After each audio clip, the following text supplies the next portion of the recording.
¿Cómo permitir que grabe? Ahora, escuche la presentación del docente, conmigo,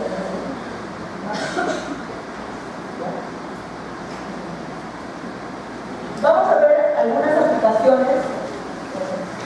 Usa luz visible y qué utilidad tiene académica, diagnóstico clínico y nutrición. ¿Qué aplicaciones? Por ejemplo, una muestra de esputo, ¿ya?, que ha sido solicitada para hacer un análisis, podemos observar acá diplococo gram positivo. Por supuesto, aquí esta muestra ha seguido una técnica, la técnica del gramo, para poder observar bacterias ya sea gram positivas o gram negativas. En este caso, con este microscopio podemos observar estos diplococo gram positivos. Ahora, el líquido cefalorraquídeo, ¿ya?, también muestra algunos diplococo gram negativos. Lo pueden observar aquí.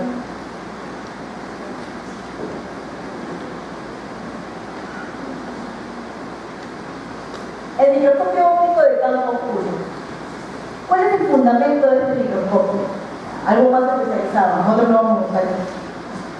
Pero los que lleven, me parece que los que son de laboratorio, cuando lleven microscopía van a poder observar.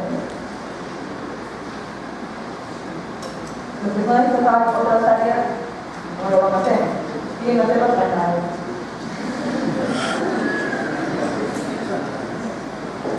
Un condensador específico, acá hay un condensador que se ubica aquí, que se ubica casi antes de que entre.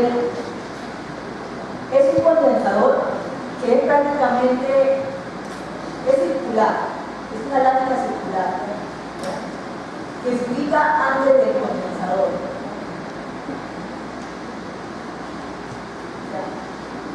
Es una lámina circular que la ubican antes del lente condensador. Pero esa lámina circular tiene una abertura en la parte externa. ¿Qué hace? Esa lámina circular hace que la luz no salga de frente, o sea, como un microscopio de campo claro, sino que la luz se filtre. Se filtre y lo que llega al condensador es algo filtrado, de tal forma que la muestra se ve así como negativo. Entonces, bien, un condensador específico permite transmitir la luz de forma circular dejando el centro oscuro, logrando que el fondo de la muestra parezca negro y los bordes brillantes. Y eso, para ver el microscopio de campo oscuro, usan una plaquita que la colocan ahí debajo del condensador. Entonces, ¿cómo lo observan? Vamos a sacar así los bordes brillantes. Aquí son glóbulos rojos. ¿Ves el fondo del cóncavo? ¿Hay núcleo? Aquí, por ejemplo, vemos un parameso. Lo vamos a ver en la práctica. Pueden ver las vacuolas, toda la parte interna del parameso. Vamos a ver ahora el microscopio de fluorescencia. ¿Cuál es el fundamento? Un colorante fluorescente aplicado al corte de un tejido es estimulado por un haz de luz, emitiendo parte de la energía sólida como rayos luminosos. ¿Cómo se observa esto? Por ejemplo, el Helicobacter pylori. A esta muestra de tejido, en este caso, han removido un poco de mucosa gástrica y le han agregado bromuro de tirio. El bromuro de tirio es un reactivo fluorescente. Entonces aquí para poder observar a Helicobacter pylori, que se enciende y dice, es fluorescente porque es fluorescente de color naranja y va a observar ustedes a Helicobacter pylori fluorescente. Aquí, por ejemplo, es un cultivo de fibroblastos. Este cultivo de fibroblastos pueden observar que también está en fluorescencia. El microscopio de contraste de fases. Por ejemplo, permite coloreada y resulta especialmente útil para hacer blanqueos. La diferencia de los índices de refracción en las distintas partes de una célula y en distintas partes del tejido. ¿Cómo se visualizan los colores? ¿Cómo se da la proyección del campo? Aquí tenemos la fuente de iluminación y aquí hay un anillo anular, así como lo mencionaba. Esta es la placa que le ponen antes del condensador, del lente condensador. Entonces aquí está la muestra, el objetivo, la luz que va a ser detectada, y aquí prácticamente es contraste de luz, como se va a observar.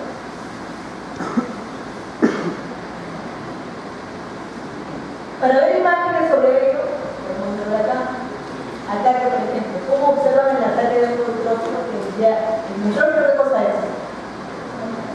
Un glóbulo blanco, muy bien.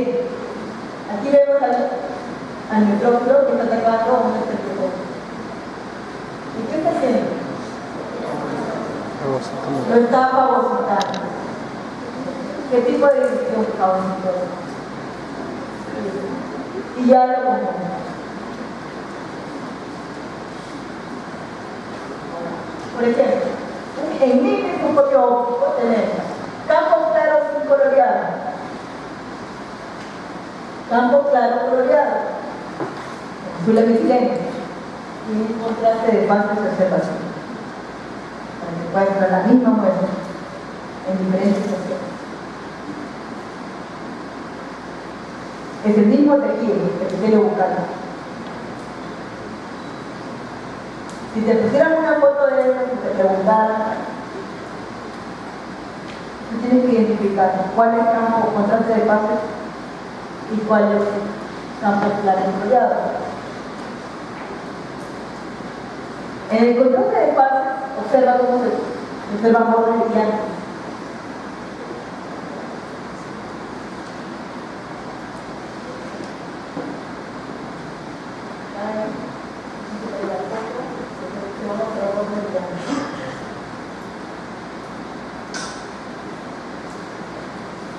Se ve oscuro, un poco la fuente. Ahora, respecto al microscopio electrónico, el microscopio electrónico utiliza electrones en vez de fotones de luz visibles. Los microscopios electrónicos permiten alcanzar una capacidad de aumento muy superior a microscopios convencionales, que lo vimos, ¿no? Con respecto al tamaño que puede visualizar. Pero van a existir dos tipos principales: el electrónico de transmisión, también llamado MED, o el electrónico de barrido, y el electrónico de barrido llamado MED de barrido. ¿Cuál es la diferencia? Primero, aquí tenemos la comparación de un microscopio óptico, cómo se da la luz. La fuente de luz llega al condensador, llega a la muestra, el objetivo y el ocular y empieza el ojo. ¿Cierto? En cambio, es diferente en el microscopio electrónico. Una fuente de electrones llega al condensador, llega a la muestra, llega al objetivo y llega al proyector, por eso se observa en una pantalla. Y la imagen se va a dar en la pantalla que tú vas a poder visualizar. Y aquí, como puedes observar, la imagen se observa aquí en la pantalla. Tú ya no tienes tu ojo, nada, ni colocar tu ojo acá, ni nada de eso. Todo se visualiza en la pantalla. Entonces, hemos mencionado que el de transmisión incide un haz de electrones a través de una muestra. Se utiliza para estudiar la ultraestructura interna de las células, como puedes observar. ¿Qué cuerpo es esto? ¿Qué es? Mitocondria. ¿Qué cosa es? Mitocondria. Una mitocondria. Fuerte. Si estás convencido que es una mitocondria, fuerte. Una mitocondria. Con seguridad. Estamos informados. Con seguridad, por favor. El microscopio electrónico de barrido te da estructuras en 3D, te da prácticamente las electrones, incide en la superficie de la muestra y te va a dar imágenes en 3D. Aquí está el espermatozoide. ¿Qué es la bolita? los extremos. Mira la imagen, que se puede, mira la diferencia de imagen, que se puede preguntar en el examen. Ahí se confunde, ya sería ya. Transmisión. ¿Te va a dar el 3D? No. Transmisión de electricidad.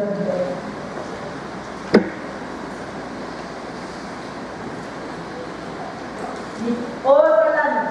Microscopio óptico, microscopio electrónico de transmisión y microscopio electrónico de transmisión. Las diferencias. Hemos mencionado en el microscopio óptico, fuente de luz, lente condensador, haz de luz, muestra, lente objetivo y lente focal. El ojo mira de objetivo. Aquí tenemos la fuente de electrones, llega el lente condensador, el haz de electrones se concentra en la muestra, el lente objetivo, el lente proyector y la imagen sobre una pantalla de televisión. El microscopio electrónico de transmisión. En el microscopio electrónico de barrido, la fuente de electrones, lente de condensador, haz de electrones, deflector de electrones, lente de proyección, ¿ya? Detector, imagen también la pantalla. Ya terminamos con microscopio. Ahora este es otro método, difracción de rayos X. ¿Cuál es el fundamento? Consiste en el bombardeo de un cristal por un delgado haz de rayos X. O sea, aquí está el cristal y rayos X lo bombardean.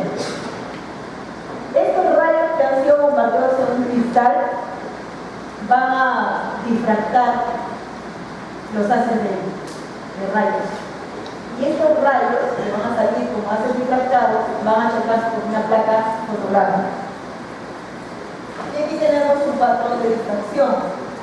Entonces, lo que hace este haz de rayos X provoca la difracción de la radiación a través de los electrones de los átomos de la muestra. Este haz disperso debe alcanzar una placa fotográfica. Aquí. La estructura molecular tridimensional se deduce de la posición de las intensidades de las manchas registradas en las placas fotográficas. ¿Cómo vamos a visualizar esto? Analogía entre el microscopio óptico y la difracción de rayos X. Hemos observado que la luz visible en el microscopio óptico llega al objeto, llega a un lente y luego se forma la imagen, recae la interpretación del modelo. Mientras que en la difracción de rayos X, los rayos llegan a un cristal. En este caso, por ejemplo, es un cristal de proteína. Se difracta en diferentes intensidades y aquí vamos a ver la formación de una imagen, la placa fotográfica. Y esto prácticamente es la formación de la imagen de una estructura proteica. Acá se pueden ver las alfa-X. ¿Lo ves? ¿Se acuerdan de la estructura de las proteínas? Primario, secundario, terciario, terciario. ¿Y te acuerdas que la estructura secundaria tiene alfa X y una pegada beta? ¿Recuerdas eso? No recuerdo. Si apruebas, vas a llevar bioquímica y ahí vas a recordar. Pero tienes el alfa X. Entonces, eso es academia. Ahorita estamos realizando academia. ¿Han visto en la academia? No. Bien. Seguimos. Bueno, antes de pasar, vamos a dejar claro. La difracción de rayos X es como así. Radiación sobre una muestra, en este caso un cristal. En este caso es un cristal de proteína. A la proteína la han secado, le han quitado todo el líquido y queda como un cristal. A este le han incidido rayos X. Entonces quieren saber cuál es la estructura de este tipo de proteína. ¿Cómo es la estructura? Entonces, luego se difracta en diferentes densidades y choca sobre una placa fotográfica. Y se visualiza la imagen y hay que interpretar la imagen. ¿Cómo es la estructura de esta proteína? Está formada por alfa X, tiene estructura secundaria, estructura terciaria. ¿Cuántos tipos o cuántas cantidades de esta molécula formada se ha dado? Ninguna. Pero sobre todo, lo que hace la vibración de rayos X es ver la estructura interna, cómo está formado a nivel molecular esa proteína. En este caso, para una proteína. El fraccionamiento celular es otro método. Es otro método. ¿Con qué finalidad se hace el fraccionamiento celular? El fraccionamiento celular es un método de centrifugación. Vamos a suponer, la centrífuga es una máquina donde colocan los tubos que contienen una solución y lo prende y empieza a dar vuelta, así como una silla voladora. Por ejemplo, cuando se sacan sangre, la sangre entera no la usan para hacer análisis, usan el suelo, ¿cierto? Pero tú cuando sacas la sangre está el suelo, están las células rojas, los glóbulos rojos, los glóbulos blancos, las plaquetas, etc. Y en el suelo hay muchas cosas que tienen que cuidar. Entonces, cuando tú ves la sangre roja, hay que lo meten en la centrífuga y empieza, en 3 días, empieza a dar vuelta, una silla voladora, vamos a decir, y se asienta todo lo que tiene densidad grande, todos los glóbulos blancos, rojos, se apretan abajo y se forma un paquete abajo, un precipitado, y arriba queda el suelo. Ese suelo es que tiene glucosa, tiene colesterol, tiene triglicéridos, tiene ácido úrico, tiene proteínas totales, tiene albúmina, etc. Lo que vayan a investigar. Entonces, para eso se da la centrifugación, para separar. El fraccionamiento celular, a la célula la centrifuga para fraccionar a la célula. Luego tenemos un homogenizado celular en esta primera parte, un homogenizado celular, ¿está? Un homogenizado celular. Entonces empiezan varias células, hay una velocidad baja y empieza la centrifugación. Primero habrá la formación de un precipitado. Y aquí habrán células enteras, núcleos, citoesqueletos, que es parte de la célula. Pero aquí en el sobrenadante todavía quedan algunas células. Yo le doy una velocidad media y se forma un segundo precipitado. Por ejemplo, esto que está aquí, yo lo cambio a otro tubo, solamente saco todo esto y lo paso a otro tubo y hago que se centrifugue a una velocidad media. Y ahí se sigue precipitando otro tipo de componentes.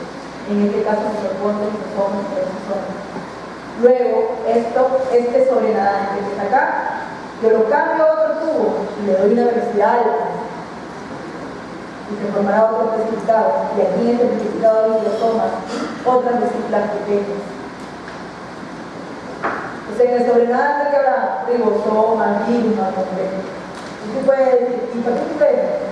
Sirve pues, porque algún día, por ejemplo, yo quiero estudiar los mitocondrios, tengo que haber una velocidad media, porque sé que aquí en este precipitado para ver mitocondrios, y en este sobrenadante no, descarto esto y me quedo con esto.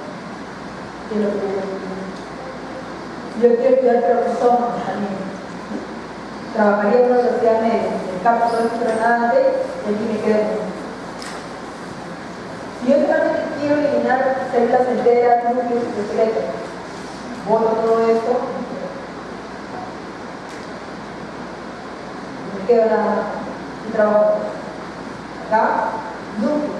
Si yo quiero saber, si quiero trabajar con DNA, se supone que tengo que quedar con núcleo, ¿cierto?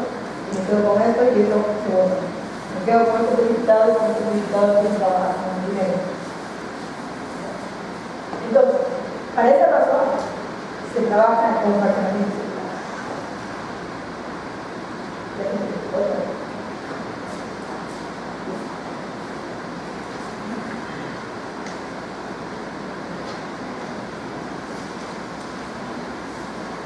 Histoquímica y citoquímica, otro método. Entonces, estas son prácticamente técnicas que se fundamentan en función, pero esta función está basada en la unión específica de un colorante. El uso de anticuerpos marcado por un colorante fluorescente. La actividad enzimática inherente es un elemento constitutivo en la célula, que van a ser dependientes del colorante que van a usar. ¿Para qué? Para que tiña el núcleo, para que tiña el citoplasma. ¿Qué es lo que quieres observar?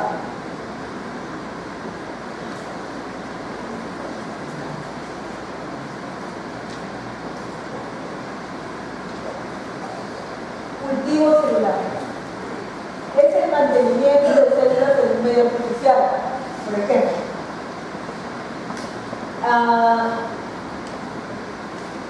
yo quiero hacer citogenética para saber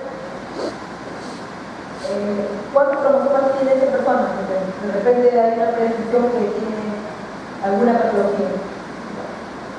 Entonces sacan la sangre y empiezan a solamente cultivar los linfocitos.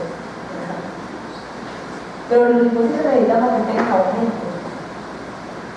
Entonces lo empiezan a cultivar a 32 horas. Para eso usan un medio de cultivo que va a favorecer que ese tipo de linfocito crezca, aumente en cantidad. Porque en la glóbulo blanco donde hay núcleo y donde hay DNA y donde están los cromosomas, ¿cierto? Entonces, el mantenimiento de las células en un medio artificial, el cultivo de células procariotas no fúngicas es sencillo, es muy sencillo, pero en el caso de células eucariotas pluricelulares, particularmente animales, resulta complicado y requiere condiciones de esterilidad y control riguroso con el que se funciona la célula. Por ejemplo, si nosotros dejamos